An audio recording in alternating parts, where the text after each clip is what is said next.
Let's discuss an LC3 branch instruction.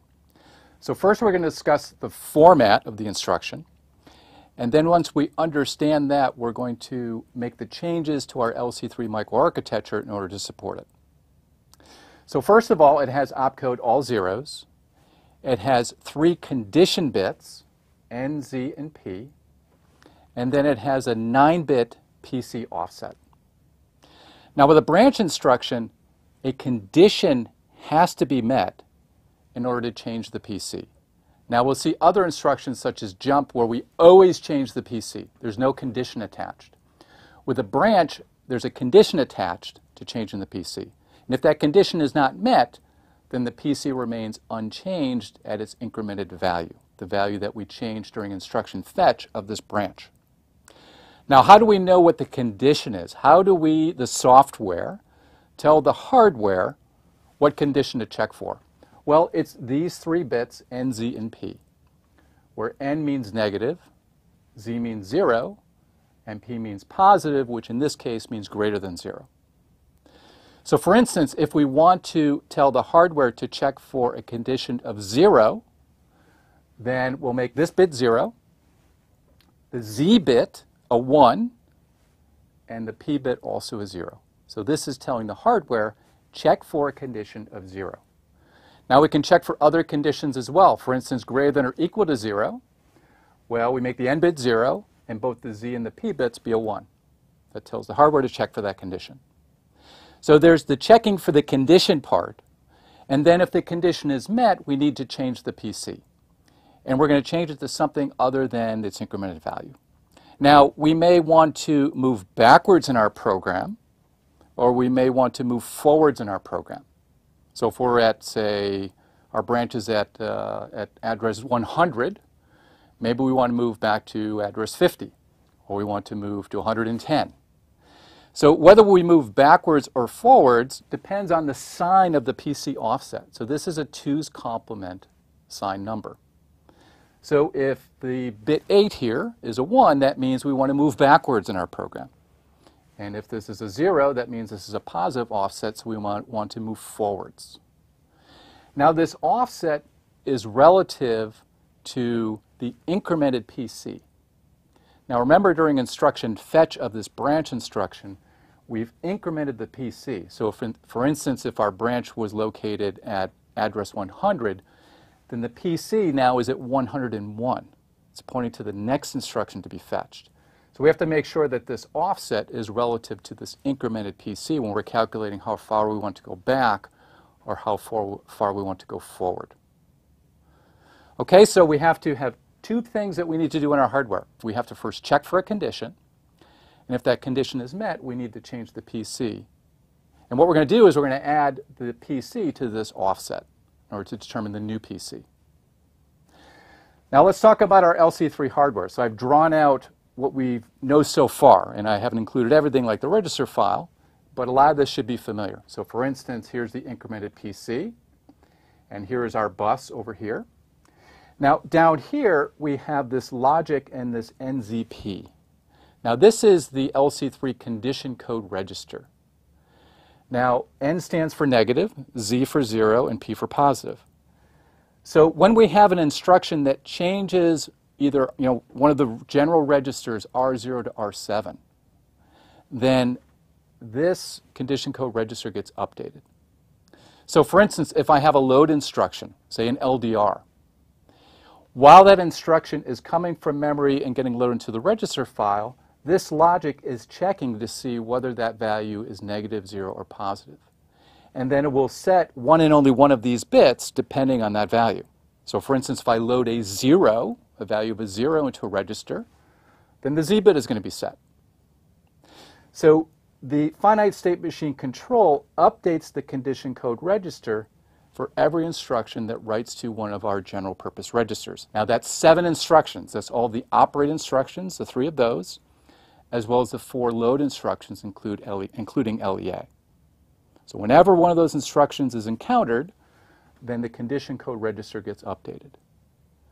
So for instance, let's say we want to load a register and we want to branch one way if that register value is a 0, and go another way if it's not 0. So we want to check for the condition 0.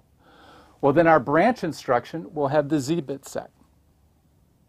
Right? We'll set this to be a 1, and these two will be a 0. Now, if we just did a load instruction, followed by a branch, and that load instruction actually had a value of 0 that got put into a register, then the z bit set will be set in the condition code. And we're going to match these 3 bits in the instruction against these 3 bits in the condition code register. And so in this case, we'll have a match, because we'll be saying we're checking for 0. We have the z bit set. And indeed, we did load a 0, so this z bit will be set. So the condition will be met in that case. If we loaded some other value, such as 10, then the z bit here would be 0, because it's a positive number. And we would have a mismatch. Okay, there would be no match. And so we wouldn't change the PC. We would just go with the incremented PC. That would be the next instruction that we fetch. So we loaded a 0, so the z bit is set in the condition code register. We said we're checking for that condition in our branch. The condition will be met, and that tells the finite state machine control to change the PC to our new value, the place we want to jump to in our program. So we need to have some logic. We need to add some new logic here that compares the value of this condition code register with these 3 bits in our instruction. So let's put that in. So we're going to add some additional logic here. And we're going to take the 3 bits from our condition code register. Now, this is our instruction, so we have that in our instruction register. So these 3 bits here are bits 11, 10, and 9, so we need to take those. And with this logic, we're going to compare those. As I said, we're going to compare bit by bit, these bits. And if there's a match, in this case, the z bit is set, that's a 1, the z bit is set here, then we're telling our finite state machine control that the branch condition is met. So we need to feed the output of this logic to this finite state machine control. Now we're going to call this branch enable, or BEN. And you're going to see this come up later on when we talk about our finite state machine control. So this tells the finite state machine control whether the condition was met or not. So for instance, if we were checking for 0 and actually we loaded 10, then what will happen is the p bit will be set, the z bit will not be set, it will be 0, and n will be 0, so we will have a mismatch here. So BEN will be a 0, and the finite state machine control will not change this PC. It will keep the incremented PC. So that's step 1. We check for the condition and tell the finite state machine control whether that condition is met. Now step 2 is to form the new PC. The new PC that we're going to load into the PC register if the condition is met. Now that's what this PC offset is for. So we take this offset, it's a 2's complement number, we sign extend it because we're adding it to our 16-bit PC. Now we already have the necessary hardware to do this, as it turns out.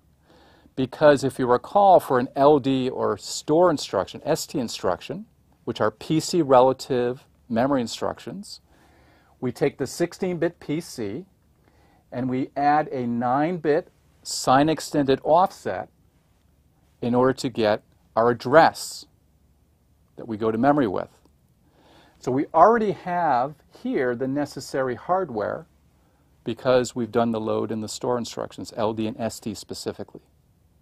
So all we need to do is to take this result. So again, we have to make sure the finite state machine control is going to make sure that this MUX takes the PC to the adder rather than, remember, this value comes from the register file for base plus offset addressing mode.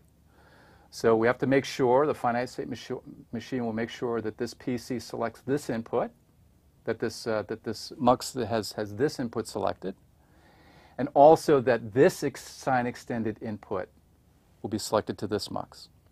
We'll add them together, and now we have our new PC. Now all we need to do is we need to load that into our PC register. We already have the necessary load signal, but we don't have a connection here. So all we need to do is to make a 2-to-1 multiplexer here. So let's do that.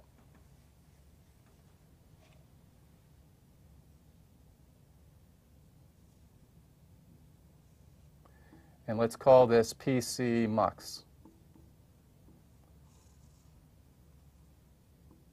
And now we have a new control signal from our finite state machine control. So for a branch instruction, what will happen is we will take these 3 bits from our instruction register. We will do this bit-by-bit comparison with the condition code. That will tell us our branch enable. And then our finite state machine control will ensure that this multiplexer picks the PC. This multiplexer picks the proper sign extended value. We want a 9-bit sign extended value here through this multiplexer. This addition will happen. And then this load signal will be a 0 if the condition is not met. And it will be a 1 if branch enable is a 1. And then we'll have everything that we need now for supporting a branch instruction in LC3.